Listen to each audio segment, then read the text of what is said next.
আসসালামু আলাইকুম। আমি ফাহাদ মোহাম্মদ কামাল বলছি। আমি আপনাদের সামনে এসেছি একটা পাইথনের নতুন টিউটোরিয়াল সিরিজ আমি শুরু করতে যাচ্ছি, যেটা নিয়ে আপনাদের সামনে আলোচনা করতে যাচ্ছি। তো পাইথনের পাইথন বর্তমান বিশ্বের সবচেয়ে জনপ্রিয় ল্যাঙ্গুয়েজ, এমনকি এটি বাংলাদেশেও বর্তমানে প্রচণ্ড জনপ্রিয়তা পাচ্ছে।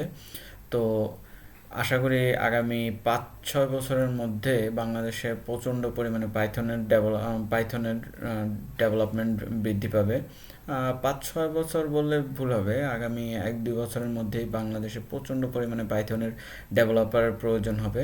কারণ বর্তমানে বাংলাদেশের বেশিরভাগ কোম্পানিতেই পাইথন নিয়ে কাজ করা হয়, এবং বড় বড় অ্যাপ্লিকেশন বলেন বা বড় বড় সফটওয়্যার যাই বলেন বা ওয়েব অ্যাপ্লিকেশন বলেন, সব কিছুতেই প্রচণ্ড পরিমাণে পাইথনের ব্যবহার হচ্ছে। তো আশা করা যায় পাইথন নিয়ে যদি আপনারা আগাতে চান তাহলে অবশ্যই অনেক সাফল্য পাবেন। আর তো এই কোর্সের মধ্যে আমি মূলত পাইথনের বেসিকটা নিয়ে আলোচনা করব, এবং একদম বেসিক থেকে শুরু করে অ্যাডভান্স লেভেলে পাইথনটা কিভাবে ইউজ করা হয় তা নিয়ে আলোচনা করব। পরবর্তীতে পাইথনের অবজেক্ট ওরিয়েন্টেড বিষয়গুলো নিয়েও আমি আলোচনা করব।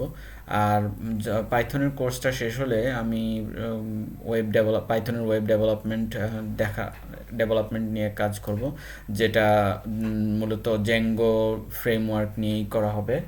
আর এই তো এই হলো আমার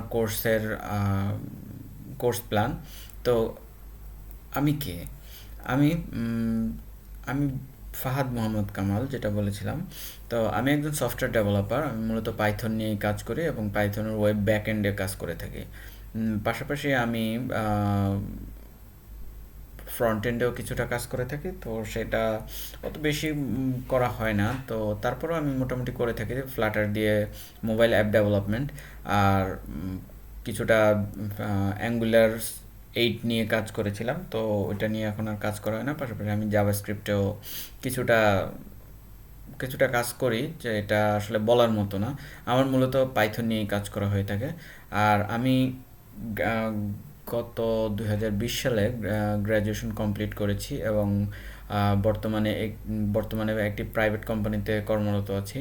তো এই এছাড়াও আমি পাইথন ছাড়াও আমি যেসব টেকনোলজি নিয়ে কাজ করে থাকি, যেমন আমি এসকিউএল এর ক্ষেত্রে MySQL, PostgreSQL, Oracle DB নিয়ে কাজ করে থাকি। তাছাড়া আমি অবশ্যই গিট সম্পর্কেও আইডিয়া রাখতে হয়, কারণ আমরা সফটওয়্যার ডেভেলপমেন্ট ফিল্ডে যারা আছি, তা আমাদের ভার্সন কন্ট্রোলিং করাটা অনেক গুরুত্বপূর্ণ বিষয়। তো আমরা অবশ্যই ভার্সন কন্ট্রোলিং করে থাকি গিট দিয়ে। আর পাশাপাশি আমি মোটামুটি ডকারেও কাজ করে থাকি, ডকার এবং ডকার কম্পোজে। এই হচ্ছে আমার মূল টেক স্ট্যাক, যেগুলো আমার দৈনন্দিন ডেভেলপমেন্টের কাজে ব্যবহার করা হয়। আর পাশাপাশি আমি ফ্লাটার নিয়ে কাজ করে থাকি, যেটা আমি বলেছিলাম। তো এখন আর খুব একটা ফ্লাটার নিয়ে কাজ করা হয় না। মোটামুটি নিজের শখের বসে মাঝে মাঝে করে থাকি। জাভাস্ক্রিপ্টের অ্যাঙ্গুলার 8 নিয়েও মোটামুটি কাজ নলেজ আছে।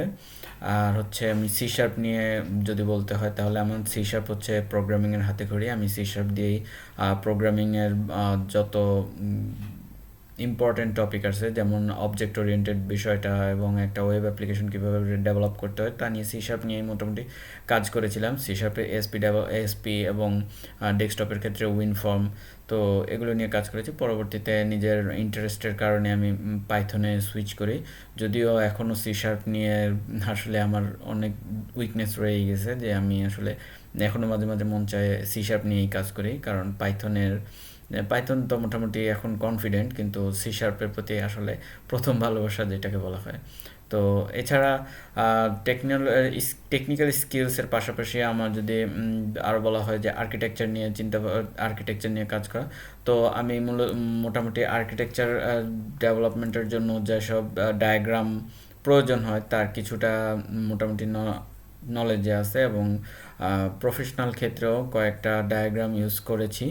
এবং এখনও মাঝে মাঝে যখন কোনো একটা ফিচার নিয়ে আলোচনা হয়, তো আমি অবশ্যই ডায়াগ্রামের ব্যবহার করে সেই সব প্রবলেম ভিজুয়ালাইজ করার চেষ্টা করি। তো সেক্ষেত্রে আমি use case diagram, ER diagram, activity diagram, class diagram, sequence diagram, component diagram, deployment diagram, এসব ডায়াগ্রাম নিয়ে কাজ করেছি। এবং এই তো এইসব সফটওয়্যার আর্কিটেকচারের ক্ষেত্রে এসবের পাশাপাশি আরও অ্যাডভান্স জিনিসপত্রের প্রয়োজন হয়, তো আমি মোটামুটি এসব নিয়েই কাজ করে থাকি বা করার নলেজ আছে। তো এই তো আমার সম্পর্কে আসলে আর বলবো কি। তো এছাড়া আমার একটা গিটহাবের প্রোফাইল আছে, যেখানে আমি আমার পার্সোনাল কিছু প্রজেক্ট বা পার্সোনাল ডেভেলপমেন্টের কিছু প্রজেক্ট আমি আপ করে থাকি, বা নিজেই ভার্সন কন্ট্রোলিং করে থাকি নিজের সেলফ প্র্যাকটিসের জন্য, বা আমার নিজের পার্সোনাল কিছু প্রজেক্ট থাকে, সেগুলো আমি দেখা যায় প্র্যাকটিসের জন্য পাশাপাশি নিজে পার্সোনাল কিছু প্রজেক্ট বানিয়ে ওগুলি গিটহাবে আপলোড করে থাকি। তো এই তো আমার সম্পর্কে যদি বলতে হয় এসবই, এর বেশি আসলে আমার সম্পর্কে বলার কিছু নেইও। তো আশা করি সবাই আমার সাথে থাকবেন এবং আমার এই কোর্সে আপনাদের মতামত দিয়ে আমাকে সাহায্য করবেন। আর আহ, আমার ভিডিওটা সবার সাথে শেয়ার করবেন। Thank you. আজকের মতো এ পর্যন্তই। আগামীতে আবার কথা হবে। আল্লাহ হাফেজ।